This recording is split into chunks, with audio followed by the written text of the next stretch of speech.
Mihangó ino iria yambĩrĩirie tarĩki 27 mweri mũhetũku nĩ ĩkoretwo ĩgĩthiĩ na mbere icigo-inĩ 4 kaunti-inĩ ĩyo, kũrĩa anyiti itemi aya mathiĩte na mbere gũtereba woyani ũyũ ũrĩa ũgucĩrĩirie aikari matũũra-inĩ maya.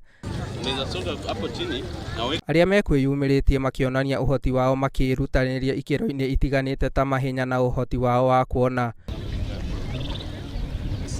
Oho nĩ mahetũkĩire ithimo itiganĩte, ũmwe wa ithimo ici arĩ ũraihu wao. Mũrũgamĩrĩri wa mĩhang'o ĩno nĩ atarĩirie nĩ marahũthĩra njĩra ciothe kũgacĩrithia mĩhang'o ĩno nĩ yathiĩ na mbere hatarĩ ũritũ o wothe. Nĩ tũthiĩte na mbere na mĩhang'o ĩno kũrĩa tũtigĩrĩire o mũndũ nĩ egwatĩra kanya gake hatarĩ ungumania. We are giving each and every person an equal chance. Mĩhang'o ĩno ĩrĩgĩrĩirwo gũkarĩka tarĩki 16 Dithemba.